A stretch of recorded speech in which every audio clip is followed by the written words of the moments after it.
2016. Yes.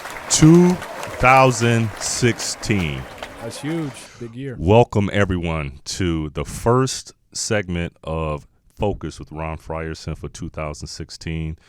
2015 it's going to go down in history in my life as one of the most tumultuous, changing, not always in a good way. It was a transformative year for me. Really? Is that good? Hey, it's a lot that happened in 2015, but all in all, I would say because I'm here and I'm perfectly healthy and I have all of my mental faculties, was at least as many as I had before, then they're still around, so that's a good thing. But listen, guys, welcome back. We had a great holiday break. I had a great holiday Christmas and New Year, and I hope you did the same. And I have my friend Woody Wilson here with me. Hey, how's it going? Happy New Year, Ron. Happy New Year to you as well. So it's going to be a great one. It's going to be a fantastic one, and I'm looking forward to it. Perfect health, wealth, and happiness to you and your family. Thank you very much. Same to you. Thank you. So customary for this show is that we start with my thoughts and my rant, so to speak. And if you've kept in line with some of my social media, you'll see that on this show, we have certain things that we want to bring to light, and we want to expand the horizons of our audience. And if you notice on my show, we hardly ever get off into tabloid types of issues. We talk about substantive issues that affect you and your daily life, and maybe put you in a situation where you have to become more of a global citizen, and you have to be someone that's aware of the world around you. And since I am a citizen of the world and the many places and many experiences that I've had, I try to bring that knowledge and that broad sensibility to the show. So despite talking about all the global stuff that we talk about, geopolitics and things of that sort and presidential politics, I'm going to take it down to the grassroots as I begin this show. And I'm going to talk about what's going on in my home area, which is Michigan, Flint, Michigan. Now, anyone that knows me knows that I'm from the Saginaw, Flint area of Michigan. I used to live in Flint. My family, most of them are in Saginaw. And this part of the world is very dear to me. And Flint has always been a bit of a social and economic experiment. If you remember back for those of you that saw my Michael Moore's movie, Roger and Me, you can remember the demise of Flint, Michigan, when the automotive industry went bust, and all of the different sort of things that happened to Flint in the decimation of the manufacturing sector. Well, now in Flint, we have another issue to deal with. And the reason why I'm bringing this issue up, first and foremost, is that it's an issue that can happen in any city in this country. Because the way we elect our officials is we focus on some of the wrong things. And the things that are most important, the infrastructure, the education, the fact that our food supply is tainted, these are the things that we should put first and foremost, especially on our local officials. So in Flint, Michigan, they have a very, very serious situation. There's a water crisis. That's right. I said it, a water crisis in Flint, Michigan, a water crisis in the United States, and it's not due to drought. What's happening in California and the western states in this country is due to drought. This is due to incompetence, it's due to industrialization, it's due to lack of government oversight, or even government being incompetent and not even taking into account the needs of the people. And so I don't want you to hear just from me. So on the line, do we have the caller on the line, Jarvis? Okay, you can patch them through. On the line with me, I have Mr. Quincy Murphy, who's a charter commissioner with the city of Flint. And Quincy and I spoke earlier today. Quincy, are you there? Yes, I'm here. Thank you so much for joining. And I spoke with Quincy earlier today, and he's a remarkable young man. He's also a community organizer, and I'm going to talk about that in a little bit as well. So, Quincy, as we discussed, we're going to kind of boil it down and in layman's terms. Could you tell our listening public and viewing public what's happening in Flint with this water crisis and how it got started? Thank you. And thank you, your listening audience, for having me on your show today. Once again, my name is Quincy Murphy. I'm a community activist here, and what happened here in the city of Flint been going on for the last 2 or 3 years. We have an emergency manager, what we call a dictatorship type government. Mm-hmm. The governor put in an emergency manager here in the city of Flint. What the emergency manager was here to do was to deal with our finances. This was a man-made disaster with this water situation that's going on. We were previously getting our water from Detroit. We was getting our water. We was on a 30-year contract with them. Our contract ended. The governor, with the support of the emergency manager, decided they didn't want to renew our contract with Detroit and build our own pipeline for Genesee County, which is called KWA, to Lake Huron. What they did was, to save money, they went to the Flint River water instead of keeping us with Detroit until we transition to the new pipeline that they building from Lake Huron to Genesee County. Okay, so to break that down, Quincy, so in other words, before this all happened, the city of Flint they were getting their water from Lake Huron. And we were getting our water from Detroit. From Detroit, and that was essentially lake water that was coming from Detroit. It was treated lake water with a corrosion control added into the water. Okay. Which protected the pipes from being corroded. Okay, and lake water is a lot easier to treat than river water because of the affluents and things of that sort, correct? Correct. River water is harder than lake water. And you guys had to do that because of the lease situation, wherein the city of you at least had water leasing rights from the city of Detroit for a period of time. Well, they did it because they wanted to save money. Okay. So they sold our pipeline that we had coming from Detroit. Once we started using our own river water, the line that came from Detroit, they sold it to Genesee County because Genesee County wanted to stay with Detroit water until the new pipeline. So we was the only ones that went to the river water. What they did not do was they did not use a corrosion control treatment in the river water. So what that did was the river water is treated differently than lake water. And the chemicals that they use is like chlorine bleach kind of chemicals to treat the river water.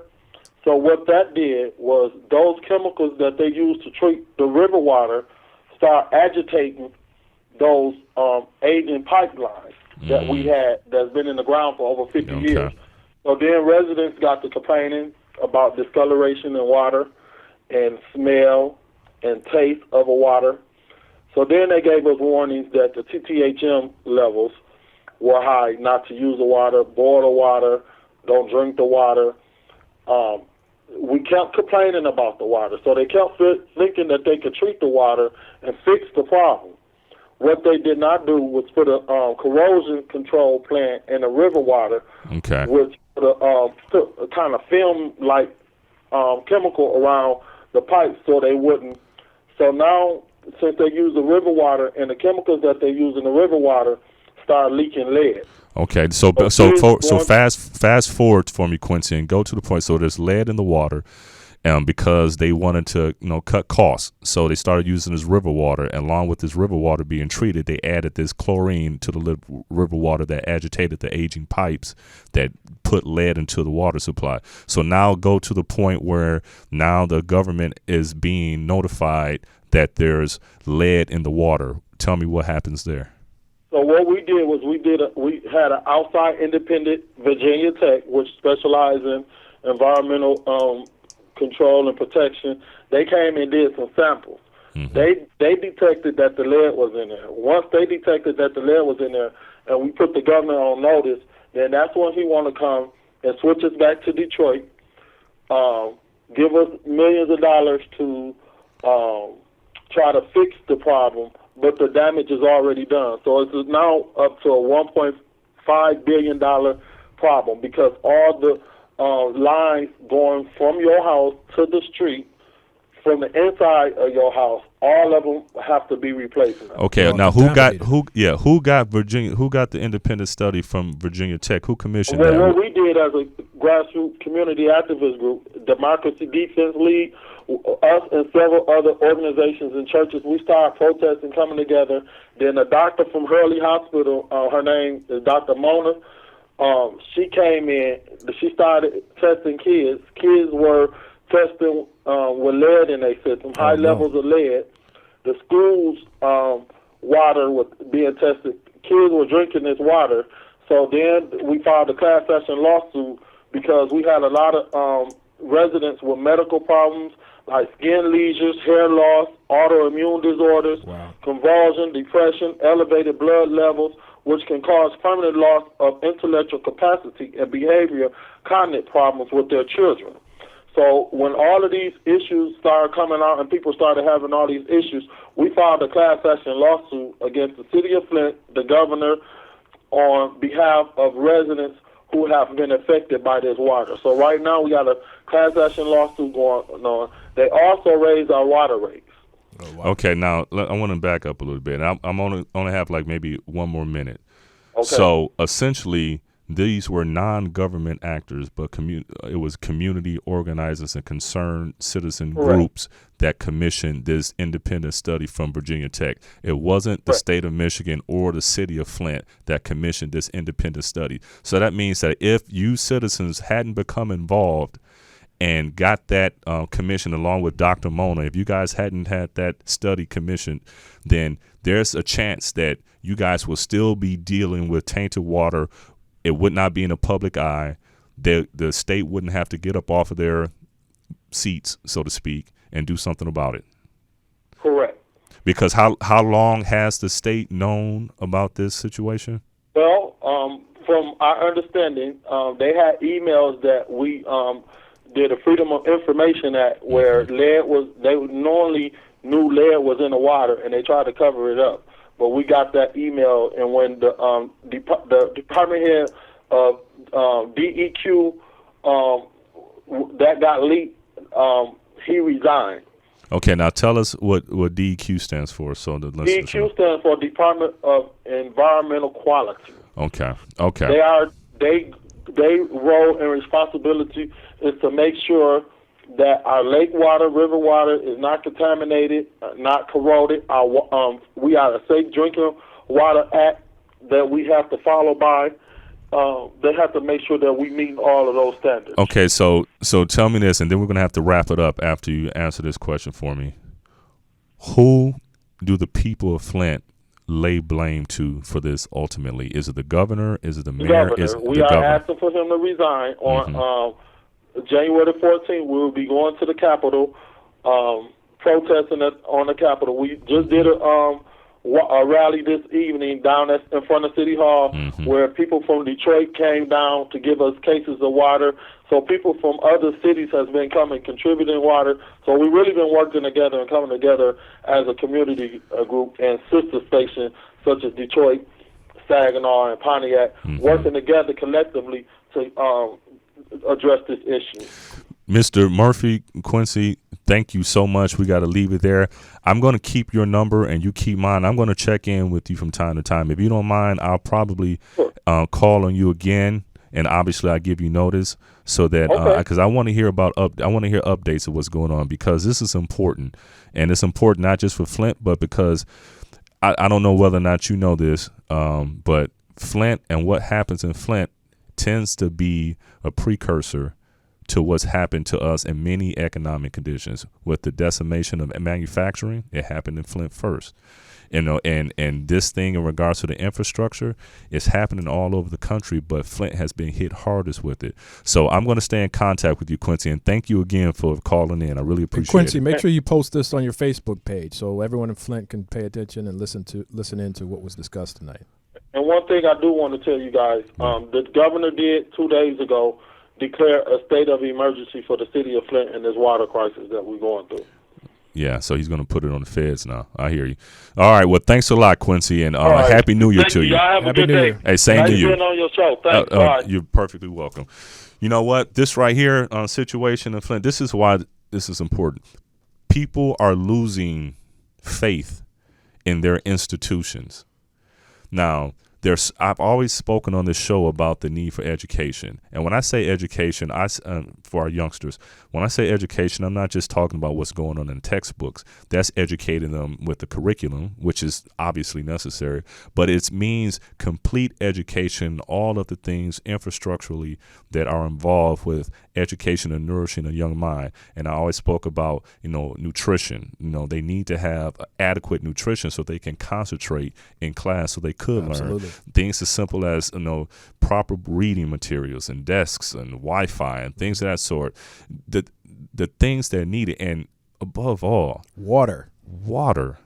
Now, he said, since I'm from that area, Genesee County, Flint is in Genesee County. So what it sounds like, so to back up a little bit, for the longest time, Flint was getting their water from Detroit, and they had like a 30-year lease where they would get water from Detroit. But it was adjustable rate lease, wherein Detroit can charge Flint whatever they wanted to charge. But once that was up, the city of Flint and others said, you know what, we don't want to get into another adjustable lease situation. Maybe we'll go month by month, or, so they tried to cut costs. They tried to cut costs, which a lot of cities do. They try to cut costs. Why did they cut costs? Because there's a lower tax base and don't have as much income, which is a whole other thing we'll get into. So one way of them cutting costs was, instead of getting lake water, which is a lot easier to treat, and in Detroit, since obviously they get lake water, Detroit sits right on the lake, they're able to pre-treat it, and some of the chemicals involved are chemicals that will allow for easy flow through the pipeline without causing any sort of corrosion. Now, in cutting costs, which we all drive government to cut costs this or cut costs of that. So government's too big. That's what one of the parties, the major political parties, say. They did was start using river water. Now, river water is the dirtiest water because that's where all the affluents go. That's where all the VOCs go. If you have a company, if you come from an industrial area like I do back in Michigan, you'll see it goes right into the river. A lot of factories. Waste goes right into the river. Sewage goes right into the river. So now they're using river water and trying to treat that so that people can drink it. And when I said Genesee County, that means that it's going to all Genesee County was exempt, but Flint, within Genesee County, they had to revert to river water. So what does that tell you? That means that the suburbs, Grand Blanc, and some of these affluent suburbs were still getting water from Detroit. Right. But in Flint, which is predominantly poor, which is the urban core, they had to revert to river water. And when they revert to river water, they get these high levels of lead. And you heard about all the adverse health effects that are happening to the children, some of the elderly people there, and people with compromised immune systems. It's criminal. So can you imagine a day-to-day not being able to shower or drink water, or you have to boil everything, and you're still not sure whether or not you can consume it. And the fact is, we are not in Uganda. We're not in war-torn in the middle of the country, Kabul and Afghanistan or something. We're in the United States of America, the wealthiest country on earth. But one of our major political parties has been screaming for years that government is too big. Okay. And so what they try to do is starve the government of the resources it needs. And so government tries to do more with less. Thus, you get people trying to cut costs. Then you have the governor of Michigan, Governor Snyder, who obviously dropped the ball. Well, you know what? I mean, as a governor, you're managing the state, right? So you have people in place that are supposed to be experts at what they do. They report to you. I mean, he's not a guy who understands the chemistry of water and what it takes to purify it. I'm sure even though he is in charge, and of course at the top the heads have to roll, but you got to give someone dropped the ball. Quality control guy was DEQ, I think you referred to it as. In my conversation with Quincy before we got on air, what I was told was that concerned citizens, community activists, they wrote constantly to the governor's office, not to the DEQ. Most people, when they write directly to the elected official.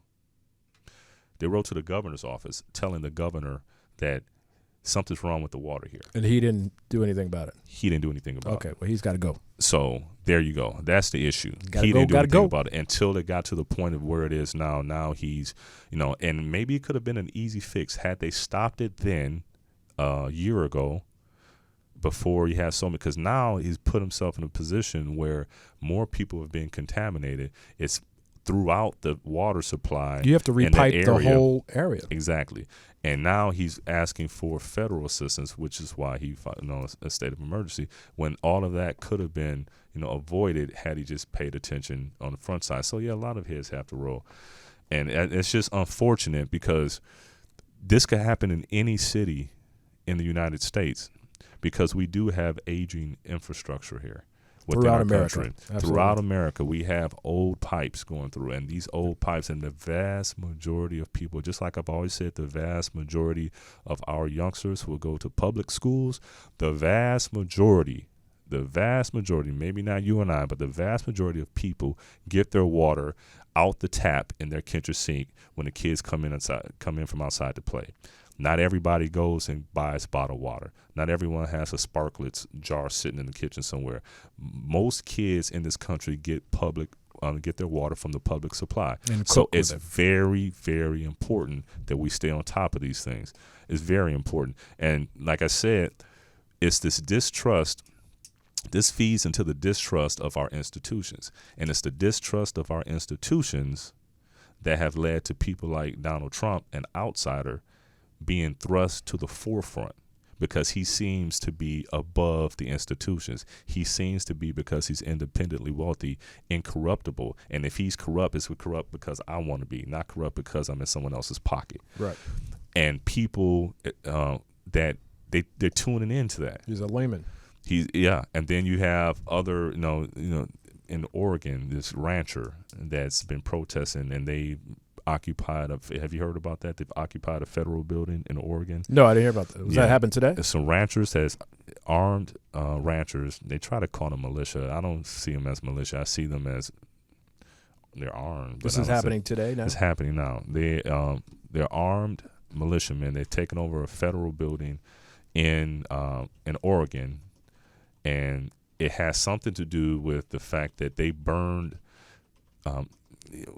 I used to live in Kansas, mm-hmm. and I know that there's controlled burnings to help, with irrigating the land and making it fertile for the next year's crops after you've harvested. We do that in California too, but burn control. Yeah, so that's to have a controlled burn. But I guess part of the controlled burn with these ranchers' site went over into federal lands. And so they were charged with arson for burning federal lands or something like that. And so some of them ended up having to go to jail. And now some people are protesting that. And in their protest, and I'm not fully versed in it, but in their protest, they've occupied a sit-in of sorts, but they're armed, of a federal building. Now, these are all little things that it's that slippery slope of distrusting the government institutions. Right. And that's dangerous. That's very dangerous. And that also leads to gun control. Now, you saw what President Obama had to deal with this week in gun control. Yeah, I mean, it just makes common sense. I don't understand folks. They're so afraid. I mean, if you think about it, folks that are afraid that your guns are going to be taken from you, mm-hmm. Can you realize, just think for a second, are they going to knock on your door and take your guns from you? I mean, you're not going to allow that, right? I mean, can you imagine the war that would break out if someone knocked on your door and tried to take your guns? That's not going to happen. That's common sense. But lots of people, they don't deal with common sense because these are emotionally charged issues, for one. For two, we're in situations where they have a media outlet, a far right-wing fringe media outlet that feeds into these different types of conspiracies, like President Obama is going to have people come and confiscate your guns. That's not going to happen. But in that echo chamber, and that's all you listen to, that's what you're going to believe. Right. And it's so common sense. I mean, if you're asking for expanded background checks, if you read it, does not sound like let's go to your house and confiscate your guns. No, not at all. It's not related. And eliminating the but that's what they hear. Shows. So he can tell them, I'm not coming to get your guns. They will not believe him. No, they don't believe him. He can say, no, we just want to expand the background check so that it will include gun shows. Right. Or private owner to buyer, non-licensed dealers, that you still need to have a background check or something like that. Right.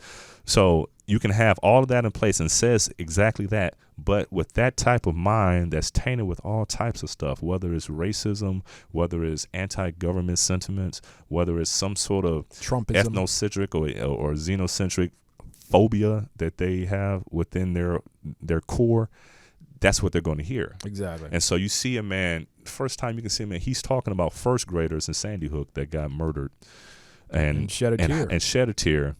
And the first thing they do is start to become cynical about it.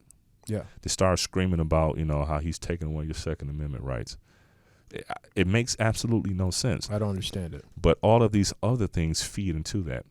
Nothing happens in a vacuum. All of these things feed into this narrative and what they hold. When I say they, I mean those people in that fringe that hold that to be true.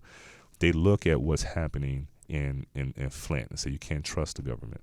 You can't trust them. They look at what they perceive in President Obama because, he's going to come and take our guns. It's feeding this very scary element within our culture that something's going to have to give. Well, I think the overwhelming majority of citizens in the United States are smart enough to realize that those things aren't going to happen, that the xenophobes are really just overreacting to situations, and that's I feel some security in that, but overall, I just don't understand why folks can't listen to the words that are being spoken by the president and believe what he's saying. I mean, he's saying, "I'm not going to take your guns." That's not what we're trying to do. It's good to be skeptical. Yeah, it's good to be, and you have to question everything. You have to question everything, but when it's laid down before you, if you can see the proposal on paper, let's just say you didn't want to. Let's just say it wasn't him that said it. Let's just say that you read a paper, a government legally binding, executive agreement, and it didn't say President Barack Obama, but all it said was, from this president's office, pick any time in history, what we want to do is we want to expand the background checks for guns to make it more difficult for felons or people with, disruptive sort of personalities to get a firearm. Nobody in their right mind would say that's an infringement. No, most people say okay, but let President Obama say it. Now all of a sudden, oh hell, he's trying to this black man's trying to take over and get. Well, it's crazy. I kind of agree with you to a certain extent. I mean, I do think people give him a harder time based on his ethnicity, and I think. But we all know stupid. That. But we know that was going to be the case. Yeah, we most of us, but it's so minorities know now. that. Yes, it's so blatant. But and then people still are not. The first one, I think Chris Rock said, the first one will always get it. The first of anything will always get it. Right. Jackie Robinson got it. Right. Barack Obama's getting it. The first one of minorities, especially visual minorities. See, there are other minorities, but visual minorities tend to get it worse because you can see before you act. Right. So a lot of my Jewish brothers and sisters, they're going to get it too. Absolutely. when they finally get, and my Latino brothers and sisters, when they finally get into office, they're going to get it too. Right. From their same sort of xenophobic haters that's just what they do. But it's easy when you can be a visual minority, when you can see this person is African American. For a person to be, if a person has to be happen to be of the Jewish faith, then you sometimes, because they look white, you have to ask them, he's Jewish, and then they'll say right. But then at the same time they'll feel that way, but then they'll want to support Israel. Right. It's backwards crazy thinking. So before we get too far, I have to give a huge shout out to my major sponsor. Love them. Javago watches. That's a nice watch there. Here. It is a nice one. Can you see it on screen? Can I get one of those? I feel like, remember that old video of Puffy and Mace?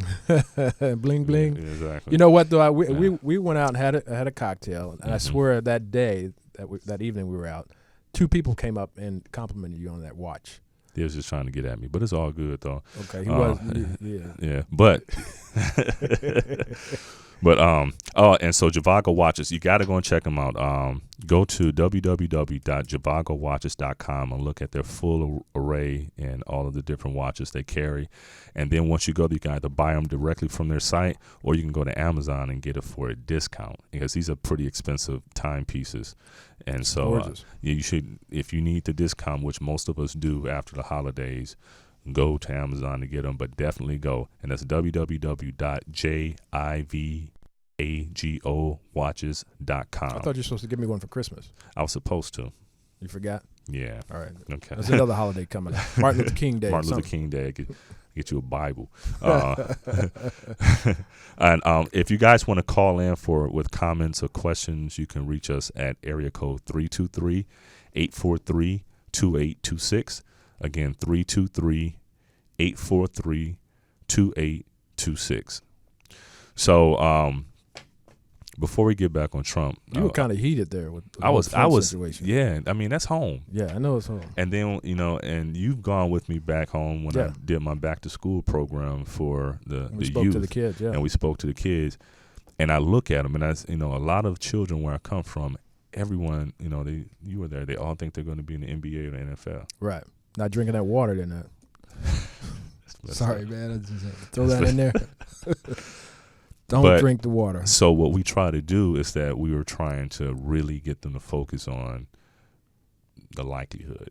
And when I say the likelihood, that means you don't douse their dreams. You want them to still pursue all their dreams, but understand with that you have to have some basic things in order. Plan B. I wouldn't even say it's a plan B. I think it's plan A1. Because you can still pursue those things, but still have the underlying things that make you a productive citizen in life. And getting your education is not about being rich. There's only a few people that are going to be rich. It's about being a productive member of society and just being able to take care of yourself or giving yourself the best opportunity towards being. And that's what it is. There's only going to be one LeBron. There's only going to be one Steph Curry. For every LeBron that's made it, and there's millions that haven't. I'm one of those millions that haven't. And I played professional basketball for a minute, but I didn't make millions. So you can't look at that one and say everyone's the same. You can thrive and strive to be that one. But as you do that, still do the things that's going to make you a well-rounded individual that can take care of yourself if this other thing doesn't happen. Doesn't happen. So plan 1A, A1, 1A. Yeah. So we're in a. I know the president is so glad that he's in his last year. Oof. Yeah. He's going to be like Baynard when he was singing Zippity Doo Dah, Zippity. He's so happy. But I was looking at some of the things that he has to deal with. So in the Middle East right now, it's like all the Arab nations are kind of revolting against Iran. Okay, and I hope we can back out of that thing slowly. That's a powder keg that's been going on for thousands of years. So Iran had, because in Saudi Arabia, and really the only reason that we're really allies with Saudi Arabia is because of the oil. It's because of the oil. But we're so intertwined with them and have been for more than 50 years, then we're there with them, And also they are a stabilizing force in a very unstable area. So, and Iran, not so much. So even in areas where Iran may be right, because it's Iran, we can't side with them. Yeah. And so there's always been this rift, especially between Saudi Arabia and Iran, that goes back, years. And now other Arab nations have joined in and somewhat boycotting Iran because some Iranian citizens either burned an effigy or raided a Saudi Arabian embassy in Tehran. So, and then they executed a guy, right? Well, Saudi Arabia executed one of their Shiite clerics. Right. And Iran is, within Islam, there are two major sects, and each of those major sects has little subsects within it, and that's SECT. And those major sects, those two majors are Sunni and Shia, okay? And a lot of people don't know the difference. So the difference between Sunni and Shia is primarily the Prophet Muhammad. After he passed away, the religion split.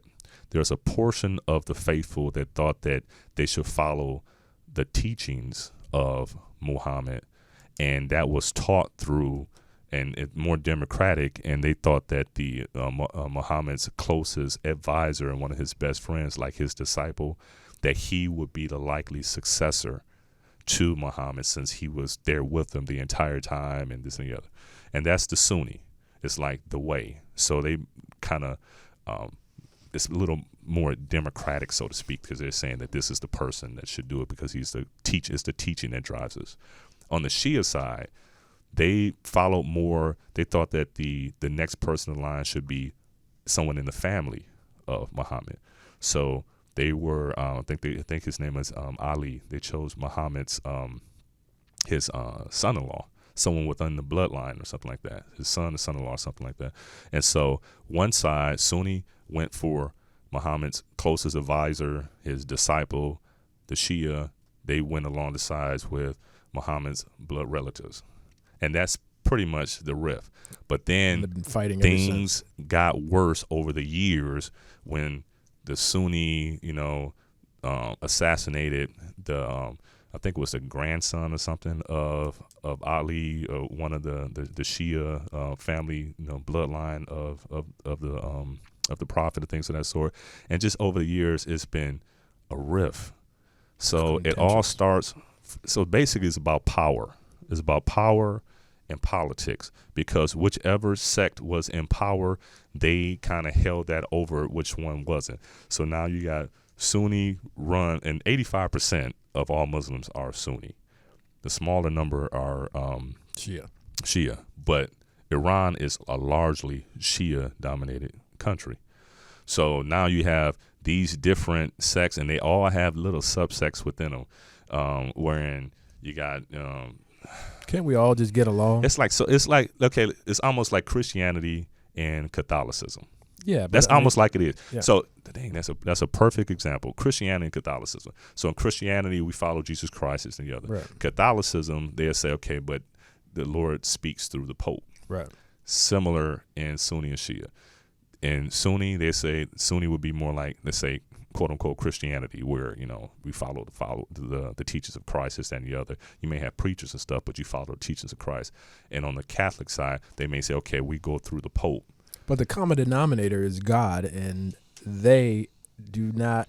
They're missing the message. It's love. It's peace. It's hope. It's helping politics. brethren.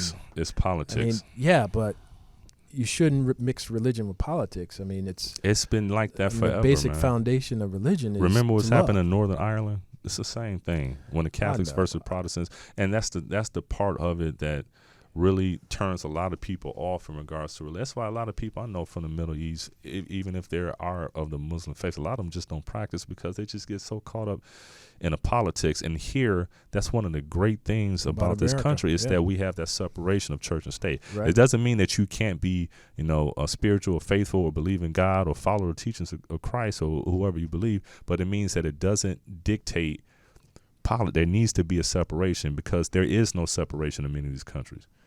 And like I said before in the show, in our churches we go to now, you do have some crazy people in church. You got some people that's in church every Sunday and they crazy as a fox. Ziggity boom nuts.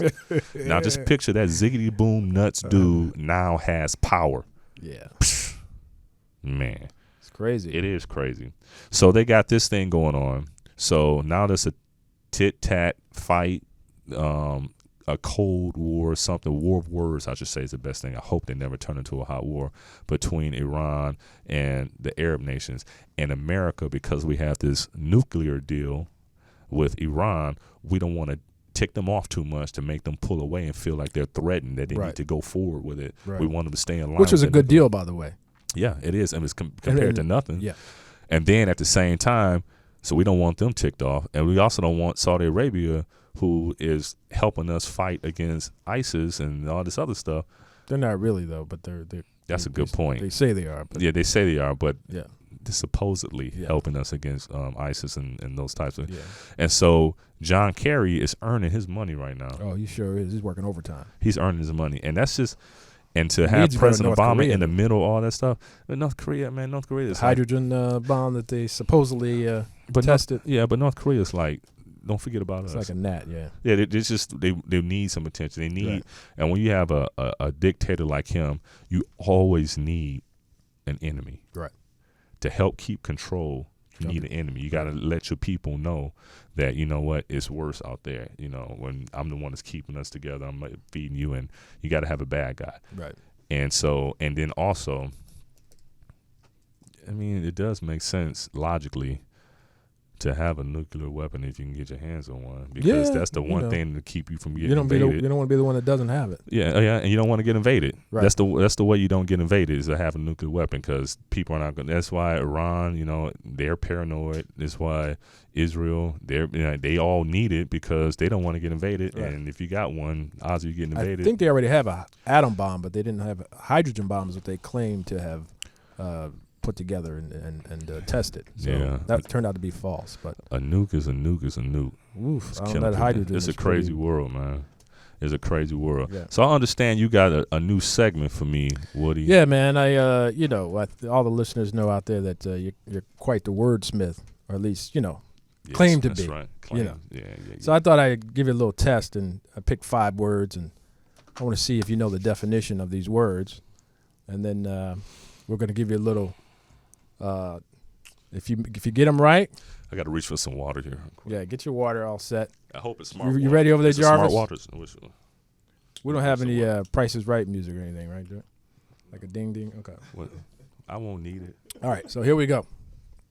All right, so I'm gonna start off a little easy, and then we'll just easy. Don't tell me nothing easy, man. I did go to public schools my entire life though, so yeah. Okay, the first word is abate.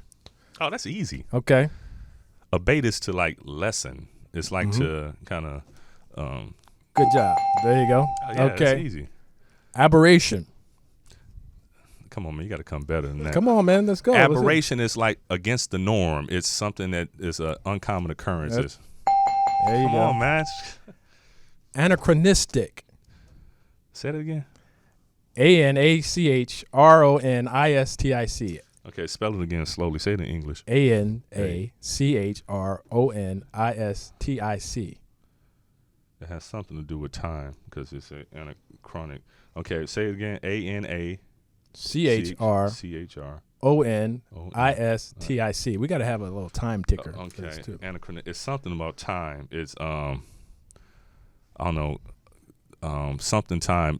Similar. Lots of time. What was it? Chronically misplaced. Chronically, so it's time. Chronically misplaced. Yeah. Well. We'll give him a.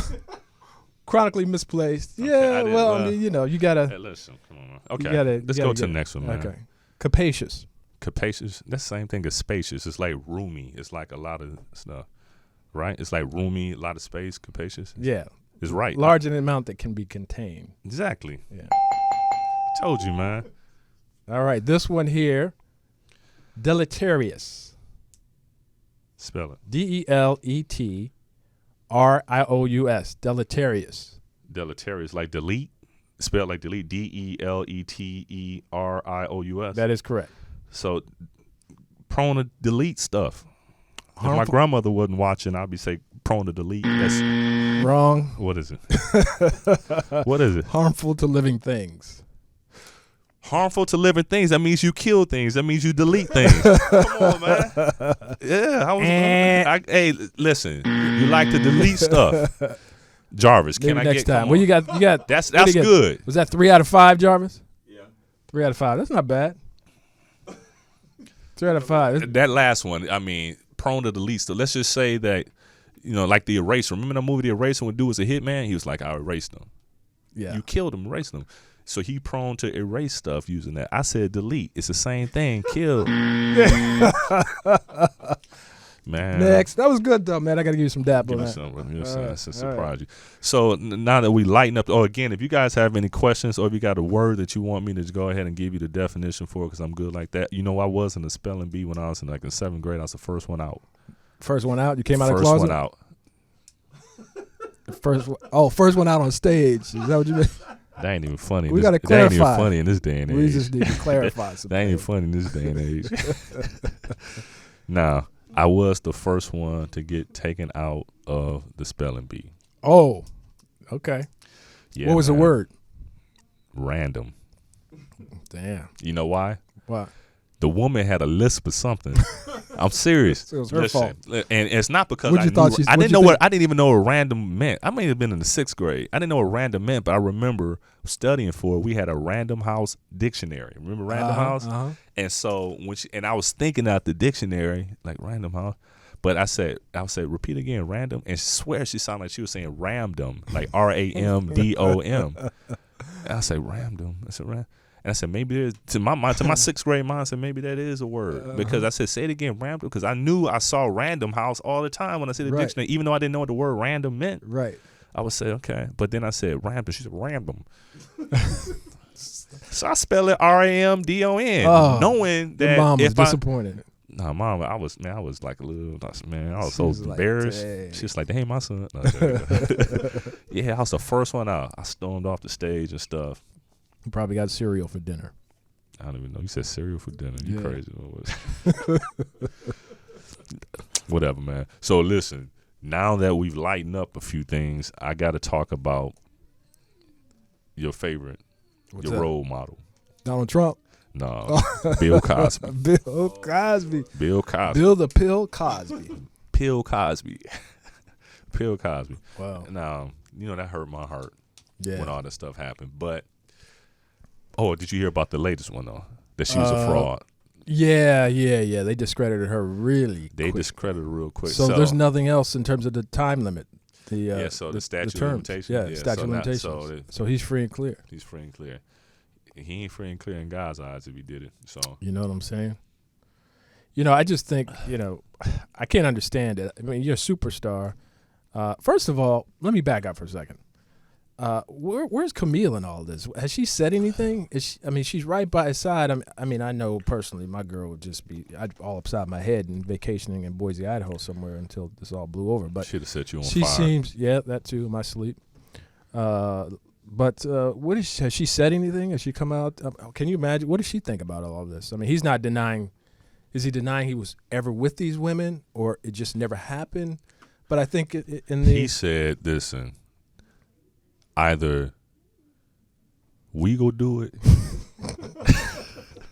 or I'm gonna do it. Oh, I'm gonna do it. I'm getting mine." He said, you choose. We go do it. I got a little drink for you to help ease the flow, so you won't be all right. That's not funny. I know. And you know what I want to say. Either we go do it or I'm going to do it. You choose. Right. And get some of this Jell-O and just be happy. I don't know. Jell-O but pudding pops. Yeah, but that's, but what I hear, a lot of comedians are crazy like that. A lot of comedians are crazy. Everybody I know that's known like a comedian, they got a dark side. A lot of them have a dark side that you never know about. Really? Oh, yeah. I don't know. I guess these guys don't laugh all day, every day. I guess they have another side to them. Man, a lot of them, the comedy comes from pain, for one, but a lot of them have some pathological stuff going on that you would never know about. That's why a lot of them can switch gears. I mean, look at some of the ones that switch gears and act crazy. Like the God bless him, Robin Williams. Yeah. Remember when he would switch and then play that one when he was a photographer working for a Kodak station at a drugstore or something, and he was crazy. Right. He played that role like too good. Well, there's a lot of great actors out there that play those roles well. So you sound like you crazy too, trying to make excuses. I don't know. Everybody's got a little crazy in them, right? Mm-hmm. You push to the edge, crazy will come out. I'm gonna be careful around you now, dog. Yeah, don't push me, cause up close to the edge. Yeah, my boy, I'm trying not to lose my head. So listen, we only have a few more minutes. How many minutes do we have left? We have 3. So if you guys have any topics that you would like for me to discuss next week, feel free to drop me a line at ronnie.frierson@gmail.com. In the subject heading, put in focus so I know what you're reaching me about. And or you can remember to call in next week at 323-843-2826. I got to get a shout out to my boy Jordan Creef. It's his birthday. Happy birthday, Jordan. Happy birthday. Go and have a drink on me. Have a good time. Stay out of trouble. Much love. Hey, and go get a lottery ticket, $800 million. If you got your lottery ticket by virtue of Woody's suggestion, then let us get 5 to 10%. Yeah, that's all we ask. That's all. That's fair, all we right? ask. That's fair. I've never played the lottery. Well, you should play today. It's the best investment you could ever make. $2 for $800 million. Even if you just win 1 million because you don't get the Powerball number. Mm-hmm. But hey, you got to play to win. Somebody's gonna win, right? Why not you? Forget about the odds. Do you know how much we depend on lottery for like a lot of local stuff that pays people's salaries and education? Yeah, it pays. The lottery funds are necessary. So go play it. I'm not playing it, but go play it. Play that, man. Yeah. You know what? Jarvis, I don't even play the lottery, man. You playing Jar? Got to. Jarvis got You'd be silly not to. He got 2 tickets over there right now. This is the biggest jackpot in the history of the lottery, period. If you won, would you hook me up? Man, I take care of everybody. Then you'll be right back on the show, bro. But I would take the installments. I wouldn't take the lump sum. I think I would take the lump sum. I wouldn't take it. That's how you go broke. Net present value of money will always be, because you don't know how much longer you're going to live. That's true. You didn't think about that, did you? No, I thought about it. Believe me, I thought about it. You got a net present value of money. You do that, and then you invest it in conservative stuff, and then you can just go ahead and live off the interest. Why would you invest $800 million? I mean, invest it in something that's low risk, and you just live the interest. That's what I'm saying. You invest in something very low risk. Yeah. Even if it's T-bills or something, you just do it. Yeah. I don't even know I would put in real estate now, especially after what's happened in China. That means people stop buying houses over here, because a lot of the money that's buying these houses, keeping our stuff propped up, is these Chinese foreign investors coming in and buying real estate. Yeah. Anyway, that's a whole different segment. Everybody, again, thank you for joining us. 2016 is here, and you could have spent your Friday night anyway, but you chose to spend it with Ronnie and Woody. So thank you so much. Tune in next week for Focus with Ronnie Frierson. Have a great week. Make it a great year.